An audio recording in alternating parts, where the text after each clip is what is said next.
Olá pessoal, aqui é o professor Tom, bem-vindos a mais um episódio do PodGel e a gente vai continuar falando sobre o processo industrial no mundo, né? No primeiro episódio a gente falou sobre a primeira revolução industrial, hoje a gente continua falando sobre a segunda revolução industrial e no final eu ainda coloco aí algumas das invenções e das descobertas que aconteceram para a humanidade ao longo desse segundo momento da Revolução Industrial. Vamos lá! Então, pessoal, a segunda Revolução Industrial ela marca um período da industrialização, né, em que a Inglaterra ela perde a exclusividade do processo. Como a gente viu, a Inglaterra foi o país precursor desse processo industrial, né, só que nesse segundo momento, já em meados do século XIX, né, importante aí localizar historicamente, a segunda revolução industrial ela dura mais ou menos aí de meados do século XIX até meados do século XX, tá? Então lá naquele momento, em meados do século XIX, a Inglaterra perde, né, a primazia, né, dos processos industriais e quem começa a dominar esses processos são a Alemanha e os Estados Unidos. Falei lá no último episódio que os Estados Unidos foi um dos países que, posteriormente, a Inglaterra também iniciou seu processo industrial. Nessa época, uma série de novas inovações e descobertas científicas foram incorporadas ao processo produtivo criado pelos ingleses. A descoberta e o aproveitamento de novas fontes de energia, como o petróleo, por exemplo, no motor a combustão, como a água nas usinas hidrelétricas, como o urânio para a energia nuclear, revolucionaram ainda mais a produção industrial. O desenvolvimento da siderurgia, da indústria química e da exploração desse petróleo, desse combustível fóssil em larga escala, possibilitaram o uso dele como recurso energético, né? A lista de invenções e descobertas que ocorreram nesse período é enorme, né? O que representou o maior conforto para o ser humano.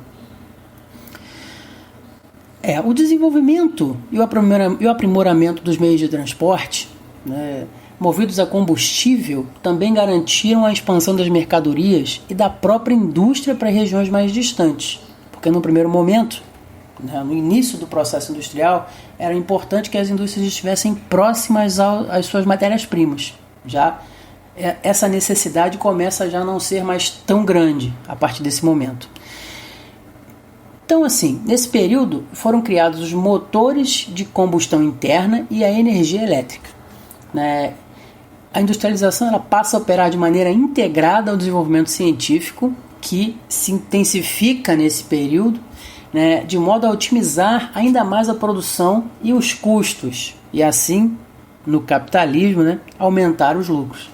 A produção industrial ela passa a ser realizada em grandes unidades fabris e o capital se concentra em empresas cada vez maiores.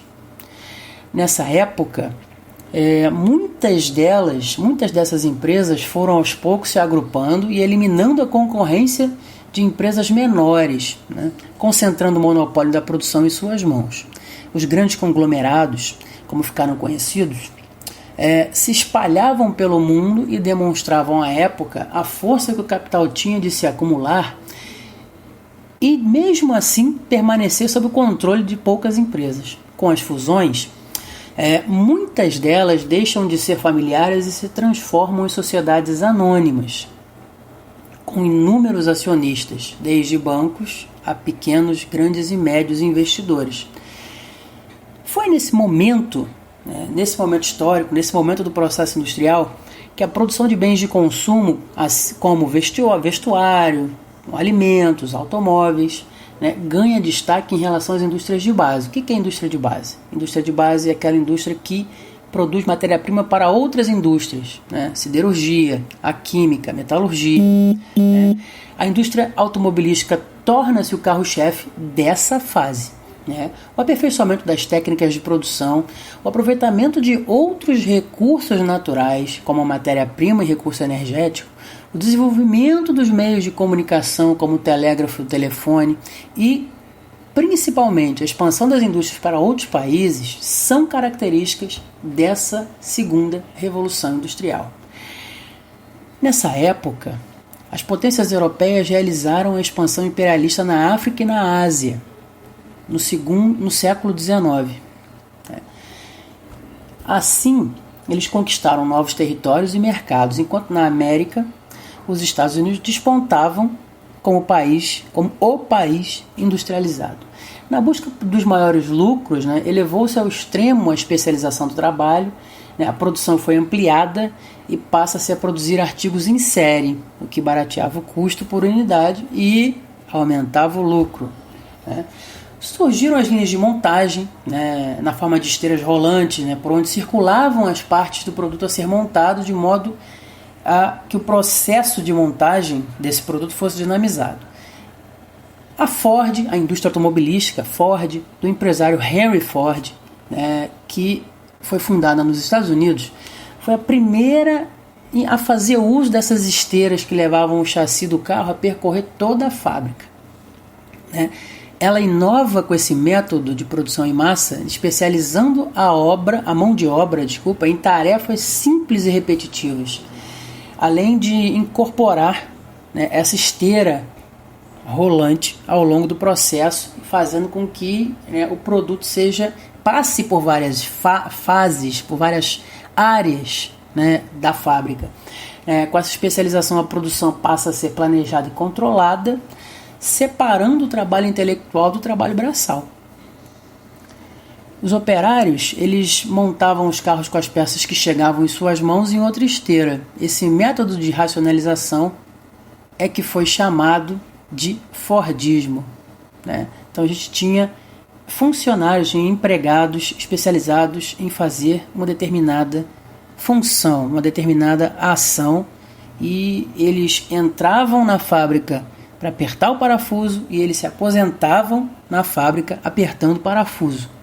É importante a gente dizer que após a Primeira Guerra Mundial, que acabou com a hegemonia e a estrutura econômica europeia, porque a Primeira Guerra, assim como a Segunda, mas nesse momento a Primeira Guerra, ocorreu onde? Em território europeu. Não tinha a mínima condição da Europa se manter ainda no topo, naquele momento inicial pós-guerra. Então, com isso, os americanos tornam-se uma grande potência industrial, incorporando novas tecnologias e novas fontes de energia, voltando, o petróleo, tornando-se notáveis também na indústria petroquímica, na aeronáutica e na automobilística. Bem, como eu falei, eu vou citar algumas aqui das invenções e das descobertas que foram realizadas nesse momento do processo industrial, nesse momento da segunda revolução industrial. Bem, a gente pode dizer aí que o aço, a fabricação do aço, passa por novos processos, permitindo a sua utilização na construção de pontes, de máquinas, edifícios, de trilhos, ferramentas. A gente pode também falar que o desenvolvimento técnico da produção de energia elétrica dinamiza esse uso para uma série de outras funções. A invenção da lâmpada incandescente também ocorre nesse período. Ocorre também o surgimento e o avanço dos meios de transporte, como a ampliação das ferrovias, o surgimento do automóvel, o desenvolvimento dos aviões. Também a gente pode falar da invenção dos meios de comunicação, como o telégrafo, telefone, a televisão e posteriormente o cinema. O avanço da química com a descoberta de novas substâncias, a descoberta do múltiplo aproveitamento do petróleo, que já estava sendo usado, mas ele é descoberto como um elemento, como um produto altamente produtivo, ele gera centenas de derivados, o surgimento dos plásticos também, o desenvolvimento de armamentos como canhão e metralhadora, que não é das melhores coisas a se citar, mas é importante que a gente fale também, a descoberta do poder explosivo da nitroglicerina. E na medicina surgiram coisas bastante significativas, os antibióticos surgiram aí naquele momento, e as vacinas, além de novos conhecimentos sobre as doenças e novas técnicas de cirurgia. Então, pessoal, fiz aí um apanhado também desse segundo momento do processo industrial no mundo, né, a segunda revolução industrial. No próximo episódio, para fechar aí essa trilogia, a gente vai falar sobre a terceira revolução industrial, tá? E, como sempre, eu peço aí o feedback de quem puder, de quem estiver aí acompanhando, manda mensagem, vamos buscar sempre melhorar, conto com o retorno de vocês para a gente estar sempre melhorando, né, a qualidade do nosso Podgel. Valeu, pessoal, um abraço e até o próximo episódio.